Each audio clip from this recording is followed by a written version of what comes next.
सागर बूंद समाय के बोध वाक्यों में भारतीय संस्कृति में विवाह पद्धति की चर्चा चल रही है। गुरुवर आचार्य श्री का बोध वाक्य है, विवाह का अर्थ भोग का समर्थन नहीं किंतु भोग को सीमित करने की प्रक्रिया है। विवाह का अर्थ भोग का समर्थन नहीं किंतु भोग को सीमित करने की प्रक्रिया है। काम को जीतने का एक सीधा सरल तरीका है विवाह। काम को जीतने का एक सीधा सरल तरीका है विवाह। जैन दर्शन में व्यक्तिगत स्वतंत्रता के साथ साथ सामूहिक शांति का भी संदेश है। जैन दर्शन में व्यक्तिगत स्वतंत्रता के साथ साथ सामूहिक शांति का भी संदेश है। धार्मिक व्यक्तियों में संस्कृति के प्रति निष्ठा एवं राष्ट्र प्रेम स्वाभाविक होता है। क्या कह रहे हैं गुरुवर कि धार्मिक व्यक्तियों में संस्कृति के प्रति निष्ठा और एवं राष्ट्र प्रेम स्वाभाविक होता है। राष्ट्र के प्रति उनमें प्रेम का भाव रहता है और संस्कृति के प्रति निष्ठा भी रहती है धार्मिक व्यक्तियों में। भारतीय संस्कृति में अधिकार नहीं कर्तव्य को महत्व दिया जाता है।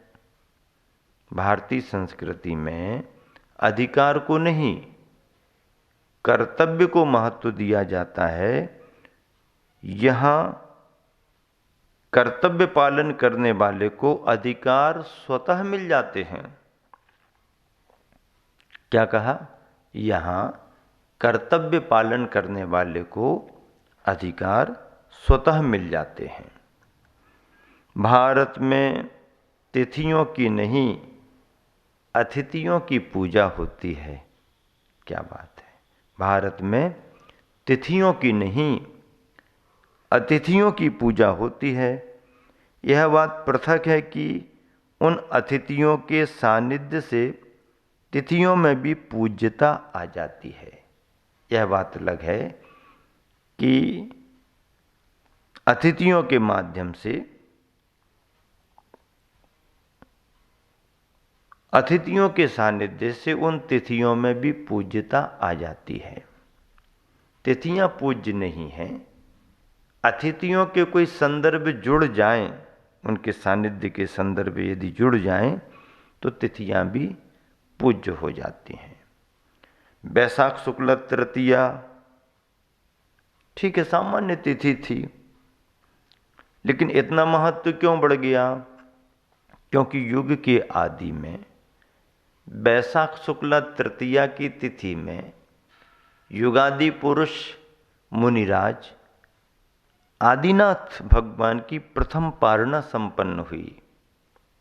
इतना बड़ा निमित्त, आहार की पहली चर्या, इसलिए उस तिथि में भी पूज्यता आ गई। उस तिथि को अक्षय तृतीया कहा जाने लगा। सुरत पंचमी मूल षटकंडागम ग्रंथ लिखे जाकर के चतुर्वेद संघ की उपस्थिति में पूजा समारोह सुरत पंचमी ज्येष्ठ शुक्ला पंचमी की तिथि है। तीर्थंकर भगवंतों के जन्म होने से, दीक्षा आदि केवल ज्ञान होने से कल्याणक तिथियां पूज्य हो जाती हैं। गुरुवर आचार्य इसलिए कह रहे हैं कि भारत में तिथियों की नहीं अतिथियों की पूजा होती है। यह बात पृथक है कि उन अतिथियों के सानिध्य से तिथियों में भी पूज्यता आ जाती है। यह भारत भूमि है, यहाँ पर त्यौहार हमेशा आते रहते हैं। यह भारत भूमि है, यहाँ पर त्यौहार हमेशा आते रहते हैं। उनमें हम पूजा भक्ति करते हैं। त्यौहार आते ही रहते हैं, उनमें हम पूजा भक्ति करते हैं। भारतीय संस्कृति हमेशा पूजा करना सिखाती है। भारतीय संस्कृति क्या सिखाती है? पूज्य की पूजा करो, पूज्य की पूजा करो, पूज्य पुरुषों को बहुमान दो, आदर दो, सम्मान दो। ये भारतीय संस्कृति है। बड़ों को, गुणवानों को, गुणीजनों को, गुणों को बहुमान सम्मान देना भारतीय संस्कृति है। संस्कृति का अथ और इति संभव नहीं। संस्कृति का अथ और इति संभव नहीं, वह तो निरंतर प्रवाहमान है।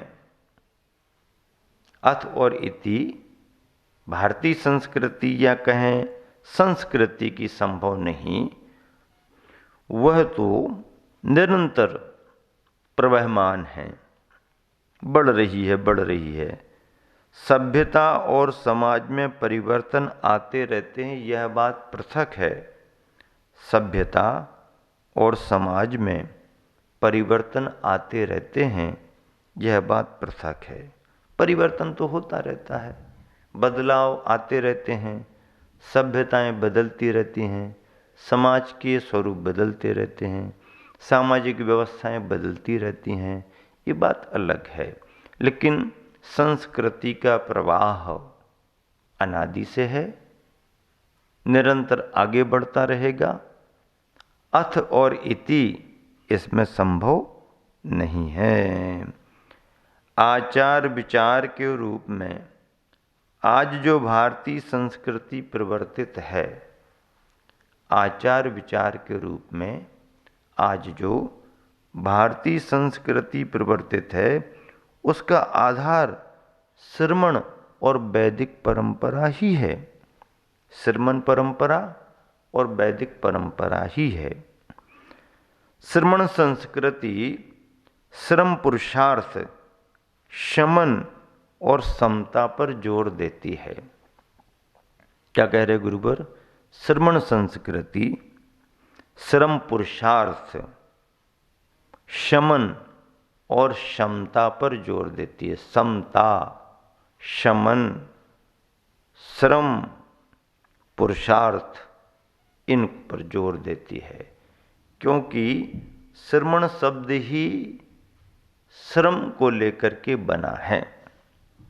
तो श्रमण संस्कृति श्रम पुरुषार्थ, शमन और समता पर जोर देती है। अगला बोध वाक्य है, विचारों में अनेकांत और आचरण में अहिंसा। विचारों में अनेकांत और आचरण में अहिंसा तथा अपरिग्रह का सिद्धांत जैन धर्म का आधार स्तंभ है। तथा अपरिग्रह का सिद्धांत जैन धर्म का आधार स्तंभ है। वह सभी तीर्थंकरों ने ही दिए हैं। अस मूल ग्रंथ कर्तारा श्री सर्वज्ञ देवाहा जो कहा जाता है, तदुत्तर ग्रंथ कर्तारा श्री गणधर देवा प्रति गणधर देवा जो कहा जाता है, इसमें अभिप्राय यही है कि जो भी धर्म का कथन आया है, जो भी वर्तमान में शास्त्र बने हैं, जो भी आचार्य परंपरा से ज्ञान मिला है, उस सबका मूल स्रोत तीर्थंकर परमात्मा ही हैं। दोहा है, यहाँ पर लिखा गया है गुरुवर के द्वारा, वसुविध विधि का जिस समय विलय समय का मोक्ष। वसुविध विधि का जिस समय विलय समय का मोक्ष प्रकट हुए हैं सिद्ध में, प्रकट हुए हैं सिद्ध में, तुझ में वही परोक्ष, तुझ में वही परोक्ष। आठों प्रकार के कर्मों का विलय होना ही, आठों प्रकार के कर्मों का, ज्ञान वर्णादि 8 कर्म, आठों प्रकार के कर्मों का विलय ही समय का मोक्ष है। यानी इस जीव का, आत्मा का मोक्ष है। प्रकट हुए हैं सिद्ध में, और जिनके अष्टकर्म नष्ट हो गए, ऐसे सिद्धों में वह गुण प्रकट हो गए। लेकिन तुझ में वही परोक्ष, तुम्हारे अंदर वही सारे गुण अभी दबे हुए हैं, परोक्ष हैं, प्रत्यक्ष नहीं है, सिद्धों में प्रकट हो चुके हैं। लेकिन आठों कर्मों के विलय होने पर जीव का मोक्ष माना गया। हाँ, एक भी कर्म रहेगा तो मोक्ष नहीं, आठों कर्म समाप्त, आठों कर्म समाप्त, आठों कर्मों से छुटकारा, वही आत्मा का मोक्ष माना गया है। और ऐसे मोक्ष की कामना को करते हुए भव्यात्मा निरंतर उसे पाने का पुरुषार्थ करते हैं। उसे पाने का क्या करते हैं? पुरुषार्थ करते हैं। और देखिए गुरुबन ने क्या कहा, धर्म दर्शन सिद्धांत और अध्यात्म विद्या के उपदेष्टा, किस किस के? धर्म के उपदेष्टा, दर्शन के उपदेष्टा, सिद्धांत और अध्यात्म विद्या के उपदेष्टा, उपदेष्टा के रूप में श्रमण संस्कृति में अरहत तीर्थंकरों का प्रमुख स्थान है। हाँ, इन सभी सिद्धांतों के उपदेष्टा के रूप में अरहत तीर्थंकरों का प्रमुख स्थान है। इन्हीं प्रवर्तकों की परंपरा में आचार्यों की संस्तति प्रवाहित है। इन्हीं प्रवर्तकों की परंपरा में आचार्यों की संतति प्रवाहित है, जिसने भारतीय सुषुप्त चेतना को समय समय पर जागृत किया है। जिसने भारतीय सुषुप्त चेतना को समय समय पर जागृत किया है। बहुत अच्छी बात है। अगला बोध वाक्य है, अहिंसा, अपरिग्रह, इंद्रिय निग्रह, त्याग और समाधि को साधना के काल में तीर्थंकरों ने जिस तरह से आचरित किया, किस किस को? अहिंसा, अपरिग्रह, इंद्रिय निग्रह, त्याग और समाधि को साधना के काल में तीर्थंकरों ने जिस तरह से आचरित किया, उसे केवल ज्ञान पाने के बाद, क्या? उसे केवल ज्ञान पाने के बाद जन कल्याणार्थ उपदिष्ट भी किया। जो आचरित किया था छद्मस्त अवस्था में, मुनि अवस्था में, केवल ज्ञान पाने के बाद उसे उपदिष्ट भी किया, उपदिष्ट भी किया, सभी के लिए बतलाया। इसलिए तीर्थंकर धर्म के उपदेष्टा और प्रतिष्ठाता कहे गए हैं। इसलिए तीर्थंकर क्या हैं? धर्म के उपदेष्टा, धर्म के उपदेष्टा और प्रतिष्ठाता कहे गए हैं, क्योंकि उन्होंने पहले अपने जीवन में पाला, जिन सिद्धांतों को जीवन में आचरित किया, उतारा, केवल ज्ञानी होने पर उन्हीं सिद्धांतों की व्याख्या की, उन्हीं सिद्धांतों को सभी को दर्शाया। अगला बोध वाक्य है, शुरुआत से ही संस्कृति प्रवाह के दो प्रमुख पक्ष रहे हैं। शुरुआत से ही संस्कृति प्रवाह के दो प्रमुख पक्ष रहे हैं, एक विचार और दूसरा आचार। एक विचार और दूसरा आचार। जहाँ विचारों में तत्व का दर्शन होता है, जहाँ विचारों में तत्व का दर्शन होता है तो वहीं आचरण से तीर्थ का, जहाँ विचारों में तत्व का दर्शन होता है तो वहीं आचरण से तीर्थ का। विचारों में तत्व का दर्शन आता है और आचरण में तीर्थ दिखाई देता है। दोनों के मेल से ही संस्कृति की धारा प्रवाहित है। दोनों के मेल से, यानी आचार और विचार, इन दोनों के मेल से ही संस्कृति की धारा प्रवाहित है। जैन संस्कृति में प्रतिपाद्य प्रवृत्ति और निर्वृत्ति में अद्भुत सापेक्षता है। जैन संस्कृति में प्रतिपाद्य प्रवृत्ति और निर्वृत्ति में अद्भुत सापेक्षता है। यहाँ पर प्रवृत्ति में निर्वृत्ति, यहाँ पर प्रवृत्ति में निर्वृत्ति और निर्वृत्ति में प्रवृत्ति का उद्देश्य अवश्य ही निहित रहा है। प्रवृत्ति में निर्वृत्ति का और निर्वृत्ति में प्रवृत्ति का उद्देश्य अवश्य ही निहित रहा है। क्या बात है। जैन संस्कृति में प्रतिपाद्य प्रवृत्ति और निर्वृत्ति में अद्भुत सापेक्षता है। दोनों का सामंजस्य है, एक दूसरे के पूरक हैं। प्रवृत्ति निर्वृत्ति को लक्ष्य लेकर के आगे बढ़ती है और निर्वृत्ति प्रवृत्ति पूर्वक ही होती है।